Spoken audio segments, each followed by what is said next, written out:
Still building your politics around slicing and dicing people into these fixed categories? Democrats need to get the memo that you can't win elections anymore by automatically assuming you're going to get every voter who's not these guys.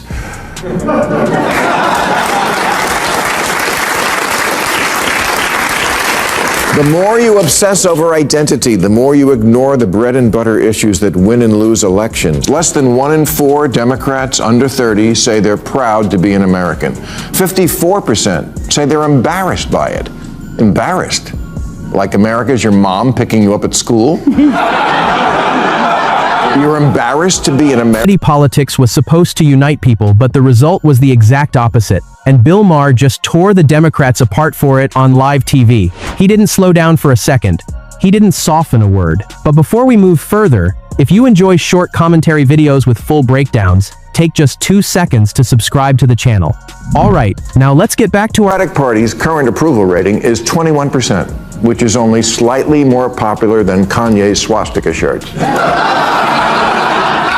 Maybe that's why, according to a new Gallup poll, 45% of Democrats want the party to move to the center, which is up 11 points from 4 years ago.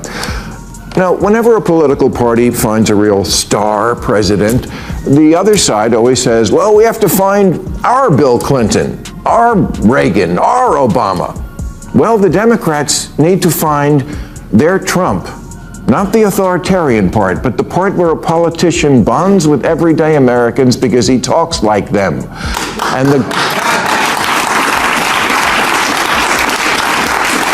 the good news for Democrats is they have that guy, and his name is John Fetterman. 1%. Read the number again. That's about the same as bad airline food and failed cable mergers. Critics say this isn't a slow drop. This is the worst brand crash in modern American political history, and Maher's fix is brutally simple. The Democrats don't need a new Bill Clinton or a new Obama. They need someone who talks like a normal person, someone who eats at a diner, not a fancy club, and someone who knows the average voter isn't reading The Atlantic, they're checking their gas bill. Look, the party that used to speak for the working class has been taken over by consultants who study working people like a science. Who give a shit who wins the next election? And outdated racial pandering is one reason Democrats lose elections. When Chuck Schumer and Nancy Pelosi put on kente cloth, I don't think it earned them 1 vote for their powerful emotional ties to Ghana. Here in California, we're now segregating kidnapping. Really, California doesn't just have Amber Alerts for missing children. We have Ebony Alerts for black children and Feather Alerts for Native American kids. What is that? We look for them by listening on the ground?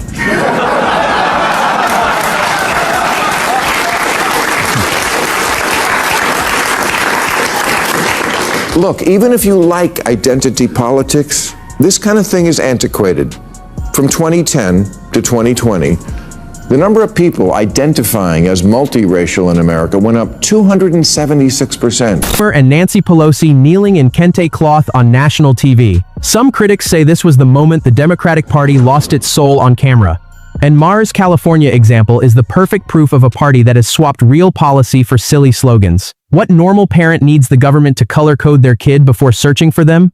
That right there is Maher's whole point. This is what happens when identity politics stops being a strategy and becomes the personality of the entire movement. Census numbers show Americans identifying as multiracial jumped 276% between 2010 and 2020. The country is moving past race categories while the Democratic Party keeps trying to invent new ones. Elba, who says, as humans, we are obsessed with race, and that obsession can really hinder people's aspirations.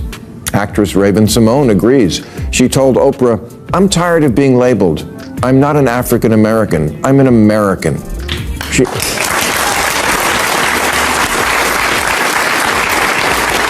She says, I don't know what country in Africa I'm from. My roots are in Louisiana. And you don't have to agree with that. But it's a point of view a lot of people have. It should be respected. Morgan Freeman says the way to finish off racism is stop talking about it. I'm going to stop calling you a white man and I'm going to ask you to stop calling me a black man.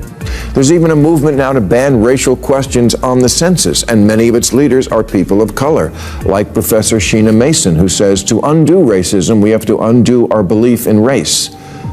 The liberal group MoveOn.org, formed in 1998 to urge Republicans to move on from the Clinton impeachment. Today's Democrats should move on from identity politics. It's not working.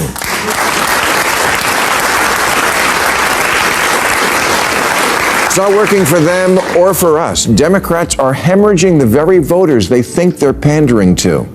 The Financial Times writes, Democrats are going backwards faster with voters of color than any other demographic, and suggests the reason is that a less racially divided America is an America where people vote more based on their beliefs than their identity. Elba, Raven Simone, Morgan Freeman. These are not conservative voices. These are respected names from the exact community the Democrats say they fight for, and every one of them is asking the party to stop labeling people. Critics say the Democrats' answer was to double down on the labels anyway. Keep obsessing over race. Keep sorting people into boxes. The Financial Times said it plainly. Democrats are now losing minority voters faster than any other group in America. Building your politics around slicing and dicing people into these fixed categories, Democrats need to get the memo that you can't win elections anymore by automatically assuming you're going to get every voter who's not these guys.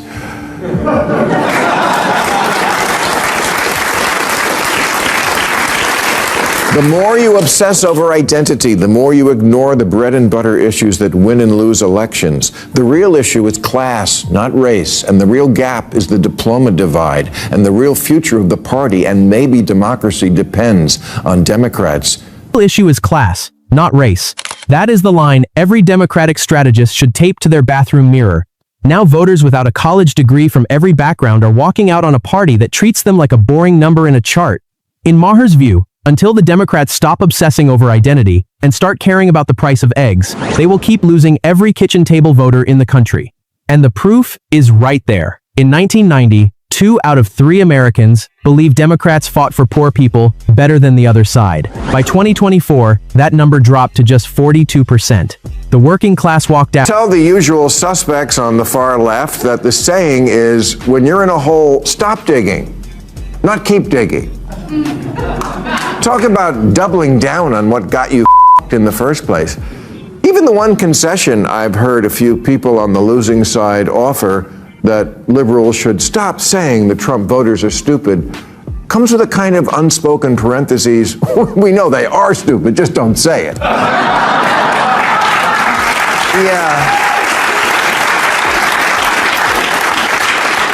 Yeah, I got bad news for you. They don't have a monopoly on stupid. You wear Queers for Palestine t-shirts and masks 2 years after the pandemic ended.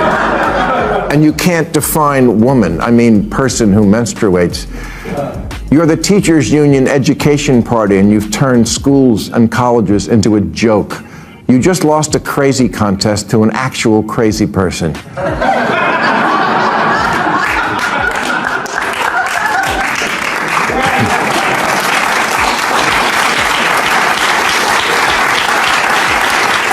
There it is, wearing shirts to support a movement that would jail you for wearing the same shirt overseas, wearing masks years after the pandemic ended, refusing to define basic biology. Critics say this isn't just embarrassing, it's political poison, and here's the cleanest proof of how far the party has drifted. The 2016 Democratic platform opened with a line about the Continental Congress. The 2024 platform opened with a land acknowledgement. That right there is the drift in one comparison. Of the second Democratic Party. So Biden doesn't decide to run for re-election. You grease the skid so he doesn't have to go through a primary. June 27th, he shows up and he embarrasses himself. And it positions naturally for the Vice President of the United States, Kamala Harris, to ultimately ascend and become the Democratic nominee. But the last time we saw her in a primary, she couldn't make it to Iowa. Did you really think that was going to work? And then here's what you did. Did you discuss the economy enough? No. You could have discussed the border, because unlike Obama, who was quote unquote the deporter in chief, according to the Republicans, because he deported more immigrants than Trump did. According to not just Republicans, but Democrats. There are Democrats who call He them that. deported more immigrants Yeah. than Trump, which means he just didn't talk about it, but he did it. Biden walks into office and day one, you sign an executive order that opens the border, and you let more than 12 million immigrants cross the border illegally, and you don't think that's going to be... Smith saying it live on TV. The Democratic Party smoothed the road for Biden, then smoothed the switch to Kamala, and expected the whole country to just nod along. Critics say, this is exactly what trashed the party's trust in 2024. Voters can smell arrogance from a mile away, and "it's her turn" was the smell that filled the entire election. That the governors DeSantis and in Florida, Abbott and Texas and others were going to sit up there and attack sanctuary cities by busing these immigrants to your city since you had no problem with it. You were ill prepared to deal with it, okay? All of this stuff was going on. And I'm looking at it and I'm saying, so your plan for this election was to come to women and say, forget the economy, forget immigration. Roe v. Wade was overturned. It's now a states' right issue as opposed to a federal issue. You thought that was going to be enough? You thought it was going to be enough for you to look at black men and say to black men, you're misogynistic and chauvinistic, and that's the reason why you're not voting for Kamala Harris? You thought it was going to be enough for the Latinos to bring up immigration when you're not paying attention enough that the Cubans think different than the Dominicans, and the Dominicans and the Cubans think different than the Colombians, and they think different than the Venezuelans and the Guatemalans and the Puerto Ricans. Not one group. Cubans think differently than Dominicans. Colombians see the world differently than Venezuelans. Puerto Ricans have their own history. Mexicans have theirs. Critics say the Democrats' answer to all that richness was to dump every Spanish-speaking voter into one box and assume they'd vote the same.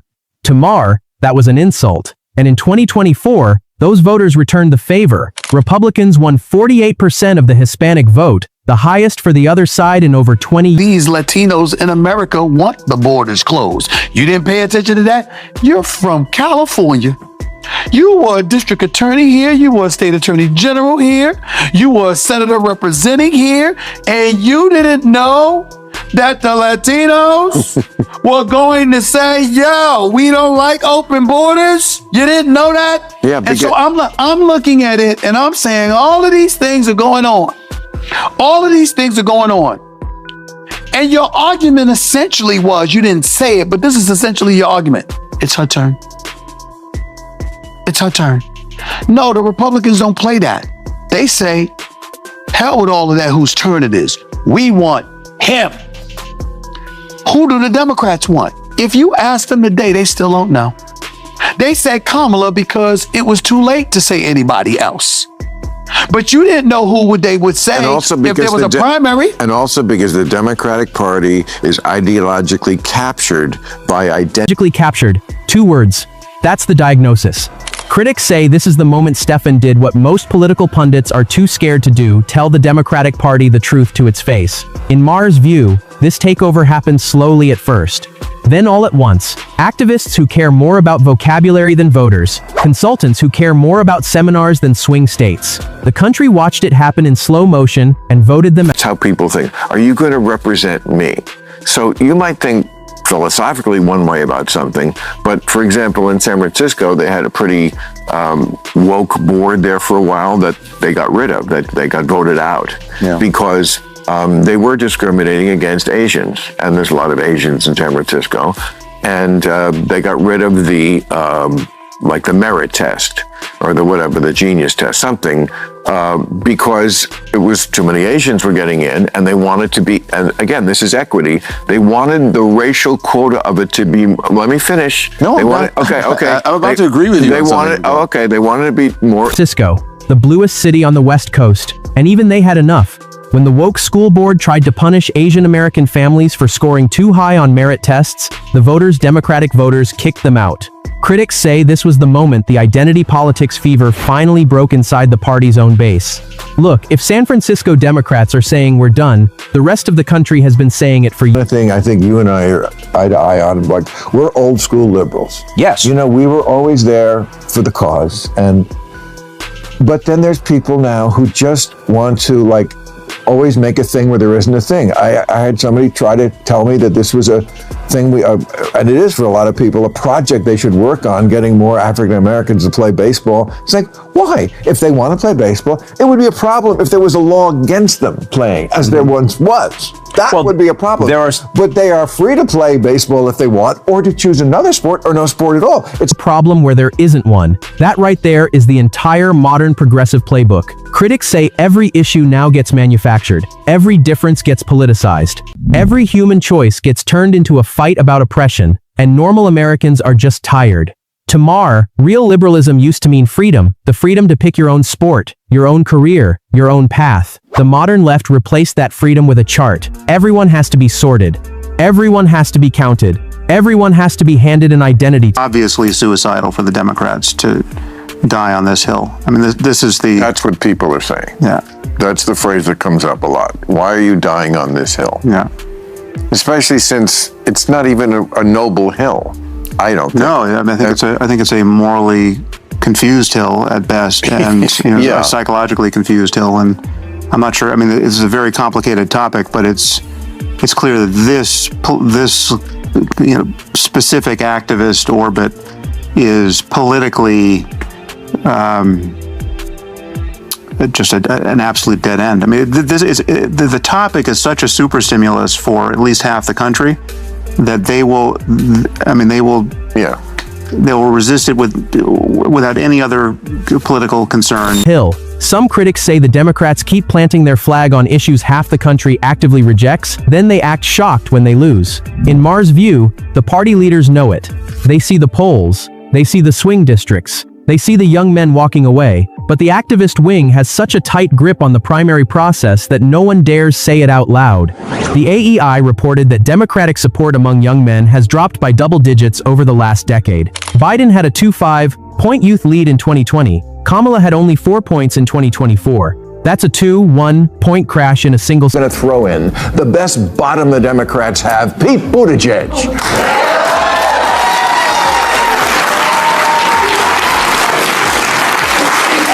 Yeah. Remember Mayor Pete? He used to be everyone's favorite boy genius from Indiana. Well, he's all grown up now.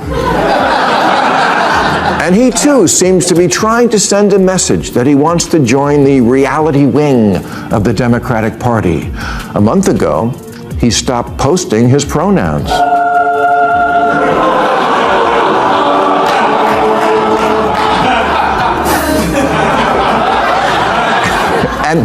And Pete now says that liberals would do better, quote, if we were more serious about the actual values and not caught up in vocabularies and trying to cater to everybody only in terms of their particular slice of combinations of identities.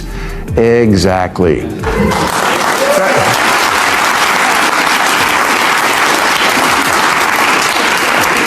Dropping the pronouns. Pete Buttigieg admitting the party got lost in vocabulary. Pete Buttigieg, the former DEI favorite, sounding almost exactly like Bill Maher.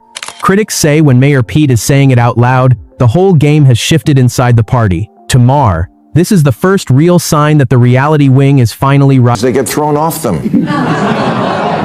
You know all those old movies you think are cringe? Well, they're cringe because America changed. Because we modernized. Way more than most societies have. Our current Congress is the most racially and ethnically diverse ever. They're like a beautiful, useless rainbow.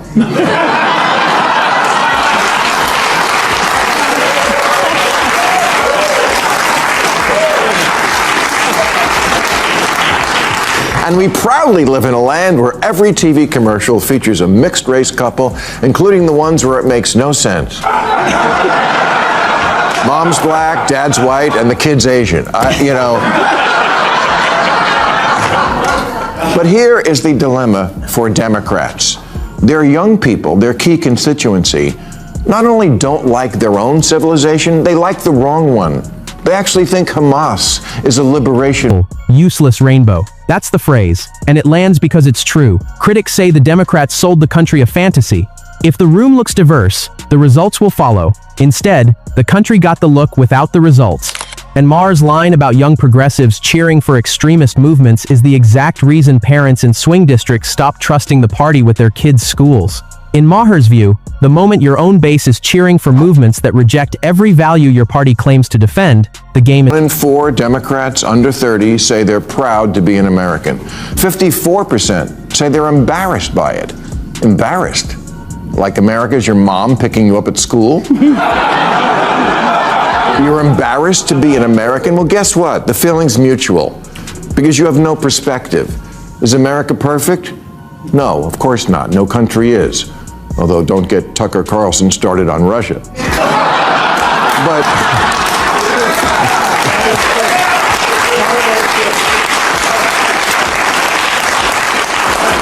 But the U.S. is leagues ahead of the rest of the world on most of the progressive issues that are important to young people. America has 14 million women-owned businesses. 17% of black women are starting businesses, which is faster than white women or white men. Mutual. That's the sentence. 54% of young Democrats say they are embarrassed by their own country, and Maher just told them the country is embarrassed by them right back. Critics say this is the perfect summary of the modern left. Not serious. Cut off from reality. As Maher points out, America has 14 million women-owned businesses. Women from minority communities are starting new businesses faster than any other group in the country. The America the young left keeps trashing is the same America running laps around their imaginary version of it. To Maher, until the Democrats finally get this, until they stop apologizing for the greatest country on earth, they will keep losing every voter with a job, a family, and a working-class paycheck. That is the story of every election going forward. Now I want to hear from you. So tell me, is Bill Maher the only sane Democrat left in America? Can the modern left survive without identity politics? And will 2026 be the year the Democratic Party finally breaks the fever, or the year it breaks apart forever? Drop your answer in the comments, hit that like if Maher said what needed to be said, and subscribe because what's coming next will be